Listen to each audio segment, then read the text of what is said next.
తీసుకురా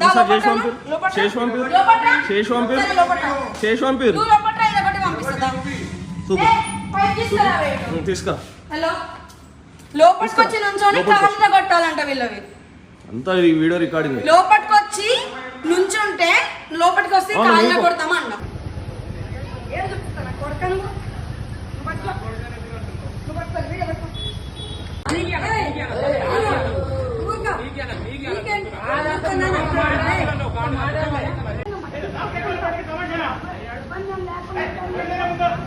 అందరికీ నమస్కారం. గత 3 రోజుల నుంచి సోషల్ మీడియాలో వైరల్ అవుతున్న ఏషియన్ పీజీ హాస్టల్ అమీర్పేట్ మరి ఓనర్గా నేను మాట్లాడుతూ ఉన్నా. ఇది నా పుట్టినిల్లు. సో 2022వ సంవత్సరం వీర హనుమాన్ రెడ్డి మరి అదేవిధంగా కాకినాడ సీను అగ్రిమెంట్ చేసుకొని మా బిల్డింగ్ని రెంట్కి తీసుకోవడం జరిగింది. మరి దాని తర్వాత వాళ్ళిద్దరికి ఏం ప్రాబ్లమ్స్ వచ్చినాయో మరి వీర హనుమాన్ రెడ్డి ఈ హాస్టల్ని రన్ చేస్తూ ఉన్నాడు. సో వచ్చిన నాటి నుంచి నేటి వరకు ఇప్పటి వరకు చిల్లి గవ్వ ఇవ్వకుండా మరి మా పేరెంట్స్ని, మా తల్లిగారిని, మా తమ్ముడిని, మా మర్దల్ని, మా అక్కని, మా అక్క కొడుకులని మానసికంగా ఇబ్బంది పెడుతూ అటు అదేవిధంగా ఆర్థికంగా ఇబ్బంది పెడుతూ మరి నానా అరాచకాలు ఇక్కడున్న ప్రజలందరూ కూడా గమనిస్తూనే ఉన్నారు. ముఖ్యంగా హాస్టల్ అసోసియేషన్ వారికి మా యొక్క సమస్య అంతా కూడా తెలుసు. మరి ఇయ్యని పైసలు ఇచ్చినట్టు, మరి కిరాయి ఇచ్చినట్టు, మరి దొంగ డాక్యుమెంట్లు సృష్టించి మరి కిరాయి ఇచ్చిన అని బ్లేమ్ చేస్తే మేము వెంటనే మరి అధికారులను అప్రోచ్ అయ్యి ఎఫ్ఎస్ఎల్ ప్రూవ్ చేసి మరి ఎఫ్ఎస్ఎల్ నివేదిక ఇచ్చిన ప్రకారము ఫోర్జరీ చీటింగ్ ప్రూవ్ అయిన తర్వాత ఇగో ఇదే ఫోర్జరీ, మరి వీర హనుమాన్ రెడ్డి చేసిన ఫోర్జరీ ఎఫ్ఎస్ఎల్ రిపోర్ట్ ఇది. సో పంజగుట్ట పోలీస్ స్టేషన్లో కూడా దొరుకుతుంది. ఇది మీకు ఇస్తున్నాను, మీరు చూసుకోండి. సో ఎఫ్ఎస్ఎల్ ప్రూవ్ అయినాక వారు జైలు శిక్ష అనుభవించిన మొగడు పెళ్ళాము. దాని తర్వాత మరి Vijay Kumar DCP sir bind over కేసులు, అదేవిధంగా మైనర్ బాలిక మీద అత్యాచారం చేసిన మరి హనుమాన్ రెడ్డి గారి కొడుకు సంగతి భాగోతం ప్రతి ఒక్కరి కూడా తెలుసు. ఇది మా ఒక్క హాస్టల్లోనే కాదు, చుట్టుపక్కల ఉన్న 7 హాస్టళ్ళు వాళ్ళు రన్ చేస్తూ మరి ఓనర్స్ని కొడుతూ ఓనర్స్కి పైసలు ఇవ్వకుండా నానా రకాలుగా ఇబ్బంది పెడుతుంది. నిన్న మొన్న సోషల్ మీడియాలో మరి మేము కొట్టింది మేముదే చూపిస్తారు, అంతకు ముందుది మరి అంతకు తర్వాతది వీడియోలు చూపిస్తలేరు. మరి 16-17 వీడియోలు ఉన్నాయి. బట్ మేము మీకు ఇస్తామని ఈ సందర్భంగా తెలియజేస్తూ ఉన్నాను. అదేవిధంగా మరీ ముఖ్యంగా మొన్నటికి మొన్న కరీంనగర్లో మరి మాదాపూర్లో ఉన్న హాస్టల్లో కరీంనగర్ ఒక మహిళ అమ్మాయిని మరి అత్యాచారం చేసి మరి ప్రెగ్నెంట్ అయితే అమ్మాయిని మరి వారి యొక్క లాయరు మరి రీసెంట్గా 15 రోజుల కిందట సెటిల్మెంట్ చేసిన దొంగముఠ ఈ హనుమాన్ రెడ్డి అండ్ శివపార్వతి అండ్ వాళ్ళ కొడుకు వీరారెడ్డి. మరి 3 ఏళ్ల నుంచి పైసలు లేకున్నా పర్వాలేదు, పరువు ముఖ్యమనే ఆలోచన చేసి చట్టానికి గౌరవిస్తూ ప్రజాసేవలో ఉన్న మమ్మల్ని 2 కోట్లు ఇచ్చినాము, ఇంత ఇచ్చినాము, అంత ఇచ్చినాము అంటే 2 కోట్ల రూపాయలు ఇవ్వడం అంటే మామూలు మాటలు కాదు. మరి మేము హాస్టల్ ఇచ్చింది కాకినాడ శ్రీను గారికి. మరి వారు కూడా ఈరోజు సబూత్ చెప్తున్నారు, వారు కూడా మాట్లాడుతున్నారు. మరి ఎఫ్ఐఆర్లు అయినాయి, కోర్టులు అయినాయి, కేసులు అయినాయి. అదేవిధంగా వాళ్ళు మా మీద దాడులు చేసిన వీడియోలు కూడా ఇప్పుడు ఇస్తాను. సో నేను ముఖ్యంగా తెలియజేయను, 16వ తారీఖు నాడు మరి ఇక్కడ ఉన్న అమ్మాయిలు 60 మంది అమ్మాయిలు ఎవరైతే అందంగా అమ్మాయి కనిపిస్తారో వారి మీద కన్నేయడం మరి వారిని లోబర్చుకోవడానికి చూడడం జరుగుతూ ఉన్నది. సో ఇది మొన్న 16వ తారీఖు నాడు మరి అమ్మాయిలు 100కి డయల్ చేసి మా రూమ్లోకి ఒక అబ్బాయి వచ్చిండని, మరి ఇంకొక అమ్మాయి 9 నెలల కింద ఇదే విధమైన ఆరోపణలు చేస్తే మరి మా దృష్టికి తీసుకురాలేదు. మొన్న వాళ్ళు నా దృష్టికి తీసుకొచ్చారు. మరి నా కుటుంబం నా ఇల్లు కాబట్టి ఖచ్చితంగా పరువు పోతుంది అని రంగంలోకి నేను సహచర కార్పొరేటర్ సోమాజిగూడ మరి వనం సంగీత గారు రంగంలోకి దిగి డీసీపీ మహిళా మేడంని కలిసి అదేవిధంగా మరి మహిళా కమిషన్ గారిని కలిసి మరి నివేదిక ఇవ్వడం మరి వారు చర్యలు చేపడతా ఉన్నారు. ఖచ్చితంగా మాకు కావాల్సిన డిమాండ్ ఏంది అని అంటే మరి సీసీ ఫుటేజ్లు కావాలి. అప్పటి వరకు నడిచిన సీసీ ఫుటేజ్లు మరి అప్పుడు వచ్చి డిస్కనెక్ట్ చేయడము, మరి 2 సీసీ ఫుటేజ్ల మీద బట్ట కప్పడము, అది అందరు హాస్టల్లో ఉన్న అమ్మాయిలు చూసిండ్రు, వాళ్ళని నిలదీసిరు. గట్టిగా నిలదీస్తే మరి వారికి ఒక బౌన్సర్ని పెట్టి ఒక వార్డెన్ని పెట్టి వాళ్ళ రూమ్లోకి పోయి బోలెట్లు పెట్టి మరి మీరు మీ కెరియర్ పాడు చేస్తాము, మీరు బొంతు శ్రీదేవి మీద కేసు పెట్టండి, సంగీత మీద కేసు పెట్టండి అని నిన్నటి నుంచి వాళ్ళని భయభ్రాంతులకు గురి చేస్తూ ఉన్నారు. మరి వారు భయపడక డీసీపీ మేడం దగ్గరికి, కమిషనర్ మేడం దగ్గరికి కూడా రావడం జరిగింది. సాక్ష్యాలు కూడా ఇవ్వడం జరిగింది. అదేవిధంగా మరి ఇది 9 నెలల కింద కూడా ఇట్లనే జరిగింది. కాబట్టి లేటెస్ట్ ఇప్పుడే కరీంనగర్ నుంచి ఒక మిత్రుడు ఫోన్ చేసి వీర హనుమాన్ రెడ్డి గారు మరి కరీంనగర్ అమ్మాయిని లోబర్చుకొని ప్రెగ్నెంట్ చేస్తే మరి వీరి కేసు ఈ పోలీస్ స్టేషన్లో ఉంది, మీరు అది కూడా తెలుసుకోవాలని విజ్ఞప్తి చేస్తాను. మరి సోషల్ మీడియాలో మమ్మల్ని డ్యామేజ్ చేస్తున్న వారందరూ అన్నలకి తమ్ముళ్ళకి మరి అక్కలకు తెలియజేయనదేమనగా వాస్తవాలు తెలుసుకోండి, ఎవరెవరిని కొడుతున్నారు, ఎవరెవరు అరాచకం. మరి పైసలే కావాలంటే 3 ఏళ్ల కిందటనే మేము అరాచకాలు సృష్టిస్తుండే, చట్టాన్ని గౌరవిస్తూ మనకు జరిగిన అన్యాయాన్ని చట్ట ప్రకారంగా పోదాం. మేము మొన్న FSL ప్రూవ్ అయినాక దాని తర్వాత ఎవిక్షన్ వేసినాము. మరి ఆగస్టులో మా హాస్టల్ మాకు హ్యాండ్ ఓవర్ అవుతుంది. మరి ఎప్పుడు కూడా మేము ఇందులో ఇన్వాల్వ్ కాలేదు. ఎందుకు ఇన్వాల్వ్ అయినంటే మరి మా కుటుంబ పరువు బజారుని ఇడుస్తున్నారు. మరి అమ్మాయిలే బాయ్ ఫ్రెండ్స్ తెచ్చుకుంటున్నారని వారు ఆరోపణలు చేశారు. మరి అమ్మాయిలు తిరగబడితే మా ఇంటి మనుషులు మా అక్క కొడుకులు ఇన్వాల్వ్మెంట్ ఉందని, మేము తిరగబడితే మరి పక్కింటి అబ్బాయిలు అని చెప్తా ఉన్నారు. అంటే ఎవరి మీద పడితే వాళ్ళ మీద బట్టగాలు చేయడం ఈ కుటుంబానికి సహజం అయిపోయింది. మరి వాళ్ళు Madhuranagar PS, Madhapur PS, Yellareddyguda PS, Panjagutta PS, మరి కరీంనగర్ PSలో మీరు తెలుసుకొని మరి విచారణ చేపట్టాలి. నిజాలు తెలుసుకొని మీరు వైరల్ చేయాల్సిందిగా విజ్ఞప్తి చేస్తున్నాను. ఇచ్చిండ్రు, DCP గారికి ఇచ్చిండ్రు. ఎస్ ఉన్నాయి DCP గారికి ఇచ్చిండ్రు. CA గారు వచ్చి ఇక్కడ స్టేట్మెంట్ తీసుకోవడం జరిగింది. మళ్ళీ నిన్న కూడా మహిళా కమిషన్కి కూడా వాళ్ళు రావడం జరిగింది. వాళ్ళందరూ కూడా ఇచ్చిండ్రు. ఇవాళ ఒక అమ్మాయి ఇక్కడ ఉన్న పోలీసులను చూసి నిన్న అందరూ పోలీసు వాళ్ళు ఉన్నారు అంటే గత సంవత్సరం ఆ అమ్మాయి ఇందులో హాస్టల్లో ఫ్యాషన్ డిజైన్ కోర్స్కి జాయిన్ అయితే మరి తండ్రి ఆమె మీద నువ్వు నాకు కావాలని అడగడం, మరి కొడుకు నువ్వు నాకు కావాలని అడగడం మరి ఈరోజు కలకలం రేపుతా ఉంది. మరి ఆ అమ్మాయి వీడియో కూడా ఇవాళ ఇక్కడే వచ్చి ఇచ్చిపోయిందని ఈ సందర్భంగా కూడా తెలియజేస్తాను. మరి 9 నెలల నుంచి ఈ విధంగా జరుగుతుందని హాస్టల్లోని అమ్మాయిలందరూ ఫస్ట్ ఒకరు బయటకు వచ్చారు. ఇప్పుడు 6 సాక్ష్యాలు ఇచ్చారు. ఇప్పటిదాకా కూడా ఒక అమ్మాయి సాక్ష్యం ఇచ్చి వెళ్ళిపోయింది. ఎందుకు అనంటే ఇవాళ మనకి జరిగింది రేపు ఇంకొకరికి జరుగుతుందని ఒకరికొకరు వాళ్ళే ముందుకు వచ్చి మరి వీళ్ళ యొక్క అరాచకాలు తెలియజేస్తాను. అమ్మాయిల మానానికి ప్రమాదం జరుగుతుంది కాబట్టి ఏషియన్ PG హాస్టల్ మరి ఇక్కడున్న సమాజంలో ఉన్న 150 హాస్టల్స్ ఇక్కడ ఉంటాయి. మరి ఆ 150 హాస్టల్స్ ఓనర్స్ని మీరు అడిగి తెలుసుకోవాల్సిందిగా విజ్ఞప్తి. మరి శివపార్వతి అనేట ఆమె క్యారెక్టరు, హనుమాన్ రెడ్డి క్యారెక్టరు మరి ఇళ్ళకు చొరబడి మనుషులను చొరబడి కొట్టిన వీడియోలు కూడా మీకు ఇస్తాము.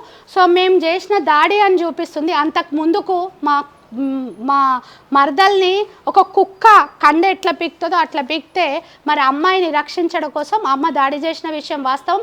అది 2 ఏళ్ల కిందట విజయ్ కుమార్ DCP గారు మరి వాళ్ళకు మొట్టికాయలు పెట్టి బైండ్ ఓవర్ చేసిన సందర్భం కూడా మీరు అక్కడి నుంచి తీసుకోవాల్సిందిగా విజ్ఞప్తి చేస్తాం. రానివ్వరు, నీళ్లు బంద్ చేస్తారు, కరెంటు బంద్ చేస్తారు, వచ్చేటోళ్ళని పోయేటోళ్ళని మరి చుట్టాలను కూడా ఇంట్లోకి రానికి లాస్ట్కి ఇది మా ఇల్లు అని ఈరోజు ఎవిక్షన్ లేసి స్టెటస్కోలు తెచ్చి మరి అదేవిధంగా కరెంటు మీటర్ల మీద కూడా తెచ్చి అటు ఇటు పోతుంటే ఈ టీజింగ్ చిన్నపిల్లలను కనుక ఏ విధంగా చేస్తారో దీని సందర్భంగా మా అమ్మని మీరు ఆ వీడియోలో చూసినట్లయితే 2 ఏళ్ల కిందట వీడియోలో ఎట్లా ఉంది ఇప్పుడు ఎట్లా ఉందో మీరు గమనించగలరు. మా తమ్ముని కూడా మానసికంగా ఇబ్బంది పెట్టి చంపేసేటట్టు భయభ్రాంతులకు లోన్ చేస్తున్నారు ఆ కుటుంబం. కాబట్టి వారి మీద ఉన్న చుట్టుపక్కల ఉన్న కేసులు మరి రేవంత్ రెడ్డి గారు రక్షించండి అని అంటే మరి రేవంత్ రెడ్డి గారు తప్పకుండా మీరు కలిసి రండి. మరి మీ కేసులన్నీ మేము చూపిస్తాం, మేము దేనికైనా సిద్ధమే అని తెలియజేస్తూ మహిళలకు CC ఫుటేజీలు ఇచ్చే వరకు మరి వాళ్ళ అబ్బాయిని శిక్షించే వరకు మరి ఈ విధంగానే ప్రయత్నం చేస్తామని తెలియజేస్తా ఉన్నాం.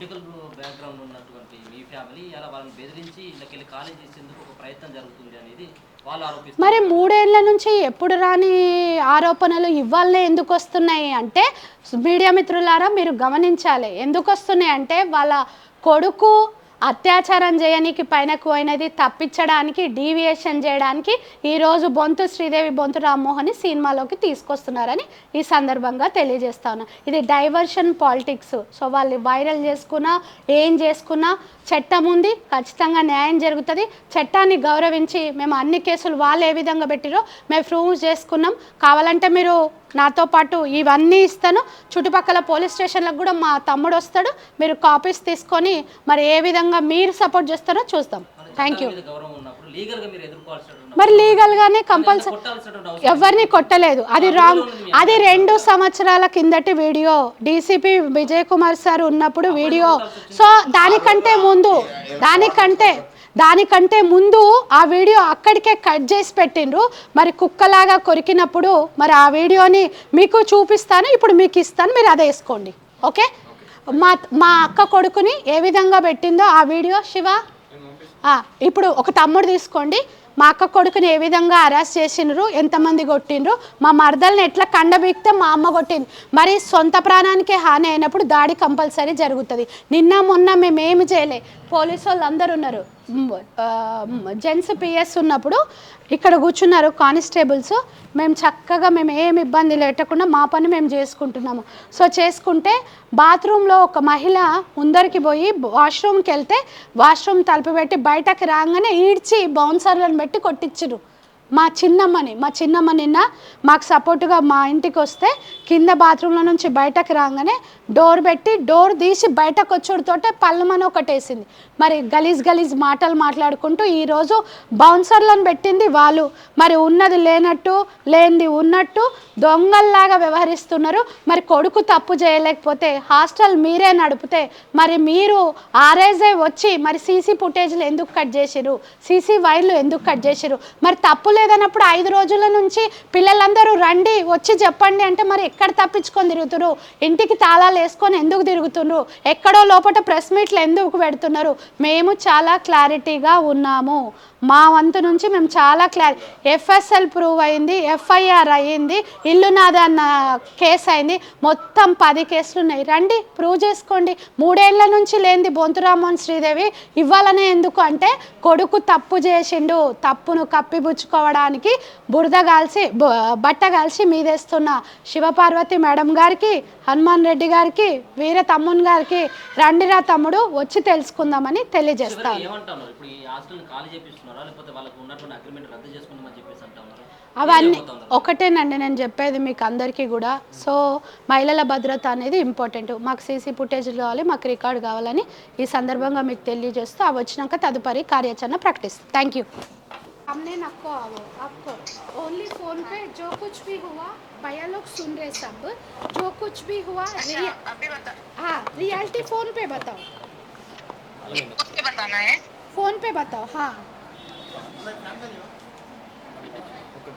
जैसा मेरे साथ खड़े हो के सुबह में आप बताए ना मीडिया वाले को, बहुत सारे लोग आए, तुम्हारे को बाहर दिखना नहीं, इसलिए मैं फ़ोन करके जो कुछ भी हुआ इस हॉस्टल में 1 ईयर से क्या हो रहा वो खुला ओपनली बताओ. ओके रेडी स्टार्ट करो. फ्राइडे नाइट को 4:30 को अभी गर्मी की वजह से हम लोग पूरा डोर 2 महीने से ओपन करके सो रहे. तो 4:30 को मैं ऐसे सडनली दिखी तो रूम के अंदर मेरा बेड के पास कोई खड़ा था, कोई लड़का. तो मैं सडनली उसको दिखी तो बाहर चला गया, रूम से बाहर चला गया. तो मुझे लगा क्योंकि उससे पहले ये फर्स्ट टाइम नहीं हुआ, ये लास्ट मतलब 2 बार ऐसा हो गया हॉस्टल में कोई घुसा. तो मुझे लगा ऐसा डोर ओपन करके सो रहे तो नींद का कुछ इमेजिनेशन हो करके मैं बाहर जाके दिखी, लेकिन उधर कोई नहीं था. फिर आके मैं डोर बंद करके रूम पे बैठी हूँ तो बाहर से वो बाहर डोर ओपन करने को कोशिश किया 2 बार. तो मैं डर के रूम पे बैठी थी. फिर अचानक से बाजू के रूम पे भी कुछ साउंड आया, मतलब हमारे रूम पे वो बंदा अकेला नहीं आया था, मतलब और 2 रूम पे भी वो गया. तो हम जब नीचे आके कंप्लेन दिए, ओनर्स को कंप्लेन दिए, वो लोग तुरंत कुछ भी एक्शन नहीं लिए. वो बोले ठीक है मतलब कोई ऐसा नहीं है, कोई नहीं आया, मेन डोर तो बंद है, इधर सीसीटीवी है, कोई नहीं आया, ऐसा करके हम लोग को बात को पूरा इग्नोर कर दिए. तो एक दिन हम पूरा वेट किए, मतलब एक दिन बोले तो उसी दिन 4:30 को घुसा, इवनिंग तक हम वेट किए. इवनिंग हमारा ओनर आंटी जो है वो आंटी आए थे हॉस्टल को. तो हॉस्टल में आके वो बोल रहे कि तुम लोग पूरा छोटा कपड़ा पहन के घूमते रहते हो, नाइट में भी वही शॉर्ट्स वगैरह पहन के सोते हो, बाहर भी जाते हो गंदा कपड़ा पहन के जाते हो, तो कोई बाहर से आया होगा कोई लड़का, नहीं तो तुम लोग अपना बॉयफ्रेंड को बुलाए होंगे, इसलिए वो आके तुम्हारे रूम पे घुसा होगा. हमारा कुछ उसमें कुछ नहीं है, हम कुछ नहीं कर सकते. हम बोले ठीक है अगर हम लोग किसी को बुलाए तो आप एक काम करो, हमें सीसीटीवी का फुटेज दिखाओ. कौन आ रहा है कब से आ रहा है हमें नहीं पता। और एक लड़की थी 204 का, वो लड़की 3-4 दिन से कुछ कुछ फील कर रही है, मतलब उसका जो विंडो है वो आउटसाइड है, तो वो हॉल में कोई चल के जाएगा तो पता चल जाता है। तो उसको 3-4 दिन से फील हो रहा था कि कोई आ रहा है, कुछ कुछ हो रहा है। लेकिन हम जब उनको पूछे वो बोले कि वो कैमरा का वायर कट हो गया है, हम लोग के पास कुछ भी नहीं है। अगर उसी दिन चोर आया था, चोर तो नहीं है वो, क्योंकि हम लोग का मोबाइल लैपटॉप पूरा बेड के ऊपर सेफ है। जो 3 रूम पे वो घुसा था, 3 रूम पे पूरा सब कुछ है, बस वो खड़ा होके दिख रहा था। वो क्या दिख रहा था, क्या फोटो ले रहा था या फिर वीडियो ले रहा था या फिर रूम पे किधर कैमरा, कुछ भी। अभी पूरा पॉकेट में भी कैमरा लगा सकते, कुछ भी वो स्पाई कैमरा वगैरह लगा सकता, क्या कर रहा था हम लोग को नहीं पता। अभी इन लोगों को बोले तो वो लोग कुछ भी एक्शन नहीं लिए, उल्टा हमारे ऊपर ही पूरा ब्लेम कर दिए। जब उसी दिन हमारे सेफ्टी के लिए हम 100 को कॉल किए तो वो पुलिस वाले आए थे। सैटरडे नाइट को पुलिस वाले आए, तो पुलिस वाले के सामने भी ये लोग हम लोग को पूरा ब्लेम किए, तुम लोग गंदे हो, गंदा कपड़ा पहन के घूमते रहते हो, ऐसा ऐसा जो भी है। वो जाने के बाद उनका जो बेटा है वीरा समथिंग, उसका टाइटल क्या है मुझे नहीं पता, वीरा रेड्डी, वो क्या बोला, हम तुम जैसे हमारे नाम पे कंप्लेन दिए ना, हम लोग 3-4 लड़के को ऐसे बुला के तुम लोग के ऊपर रिवर्स केस डालेंगे, ऐसा वो लोग हम लोग के ऊपर धमकी दिए। तो अभी फिर बीच में भी मुझे वो शिरीषा है ना, हमारा जो वार्डन है, वो भी आके एक दिन मुझे बोल रही है कि अभी, एक दिन नहीं, डे बिफोर, वो बोल रही है कि तुम ऐसा मतलब साइन कर देना, केस दे देना, अभी देखो तुम्हारे नाम पे भी केस आएगा, हम लोग तुम्हारे ऊपर भी उल्टा केस डालेंगे। फिर दूसरे रूम को जाके हमारे फ्रेंड लोग को बोल रहे हैं कि ये लोग गंदे हैं, उड़ीसा से आके इधर गंदे काम कर रहे हैं, हम लोग इनको 2 साल से भगाने की कोशिश कर रहे हैं, ये लोग लड़के लोग 2 साल से इधर आके गंदे काम कर रहे हैं, इसलिए बाहर नहीं जा रहे, ऐसा गलीज बात पूरा बोल रहे हैं। ठीक है, हम लोग जब जितनी बार सीसीटीवी फुटेज, जितनी बार वीडियो मांगे, ये लोग कुछ नहीं दे रहे, उल्टा हम लोग को ब्लेम कर रहे पूरा। ఓకే ఓకే థ్యాంక్ యూ हाँ, थैंक यू।